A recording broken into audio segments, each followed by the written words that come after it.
Welcome to this Halloween horror video special.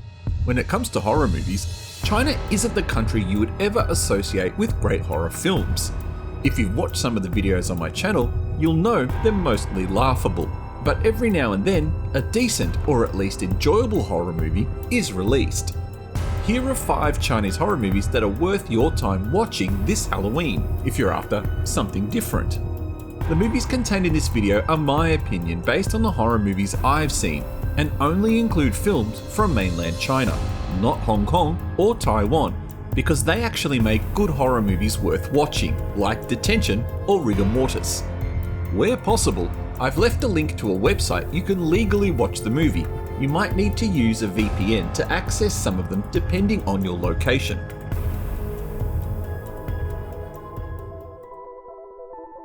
First up is this fantastic horror trilogy based off the 2004 Korean movie of the same name.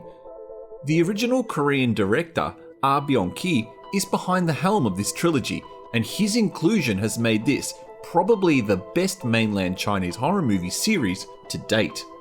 Bunshin Saba and its 2 sequels tell the creepy tale of Bisian, the pen fairy, and the women who summon her using an Ouija board to help them.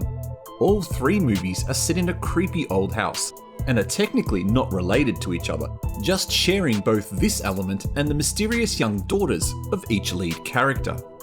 Playing within the strict confines of government regulations, the director has done something clever with this series of films. He has immediately told the audience that the lead characters are suffering from a mental illness. By doing this straight up, rather than at the end, it has allowed him to run wild with the horror imagery. Scary children, whispering voices, self-playing musical instruments, and a painting that just can't be destroyed make up some of the imagery you'll see across all the films. The 3 movies in this series were made in quick succession from 2012 to 2014. Unfortunately, the first movie does not feature English subtitles, so at this stage it remains unseen.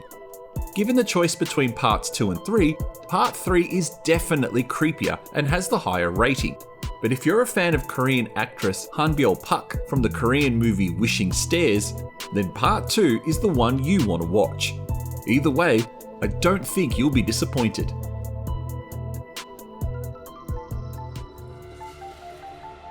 Speaking of Wishing Stairs and Korean actresses, comes this entertaining horror thriller. Another movie trilogy, but my recommendation is to only watch the first one, as the other 2 films are unrelated. Haunted Road is a movie I've covered in a longer video, so I'll keep this one brief. This movie tells the story of 7 young adults who happen across a terrible car accident on the highway. They pull over, but rather than help the lady who's laying there dying, they steal her wallet and continue on their way. Their car breaks down and they manage to push it to a roadside service centre, but the service centre is deserted. They hang around, gorging themselves on alcohol and snacks, but then slowly, one by one, they end up dead. The reveal to this one is clever and works well within the strict government confines of horror films. It's a great throwback to the American teen horror films of the 80s and 90s, where a mysterious figure will stalk out and hunt the pretty cast one by one. Go in with an open mind about the ending, and you're bound to enjoy this one.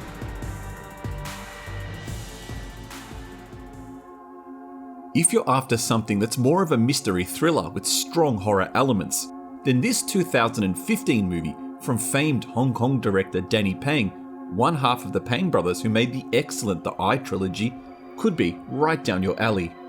The Strange House tells the story of a young girl who pretends to be the missing granddaughter of a woman on her deathbed. The family of the dying woman want to reunite her with her favourite grandchild to grant her dying wish. Except there's something wrong with this family, and the young girl is caught up in something truly disturbing. This is another movie I've covered in great length before, and if you want to know more about it, you can follow the card above or the link in the description. Just be warned, the video contains spoilers, so if this one sounds interesting, perhaps better to watch the video after you've seen it. Like Bunshin Saba, what makes this movie worth watching is the fact that there is an international director at the helm. Even within the confines of the government restrictions, Danny Pang has reached into his bag of tricks to create something unique for Chinese horror. It might not be his best movie, especially if you're a fan of blood and gore, but it's worthy enough to make this list. For the final two movies on this list, I'm going to recommend a few silly movies, because sometimes it's great to watch silly horror movies, and trust me, China makes plenty of these. However, these two are the most interesting. The first is a movie I've covered briefly on my Where Are All the Good Chinese Horror Movie video, and I will cover this in more depth in the future, and it's the awesomely titled Game of Thrones Presents Dead Space, and thankfully this movie has nothing to do with either of those two franchises. But it does have something to do with a very popular American slasher series, Wes Craven's A Nightmare on Elm Street. Dead Space is an almost one-to-one remake of the original Nightmare on Elm Street movie, just with a Chinese student movie vibe. Fully approved by the Chinese Film Censorship Board, this movie is exactly what you'd expect from a Nightmare on Elm Street movie. The knives for fingers killer, the bathtub scene, the blood gushing from the bed, the fire scenes, and dream sequences. Even the music has been ripped off just to ram home what this movie is based on. The only real difference is the burnt-faced Freddy has been replaced by the clown-faced Who. And the movie ends the same way the original does, which means there's no need for the government to intervene and make it something silly like hallucinations or bad medication. This one is streaming on Tubi, and if you're looking for something really different to watch, then this is it.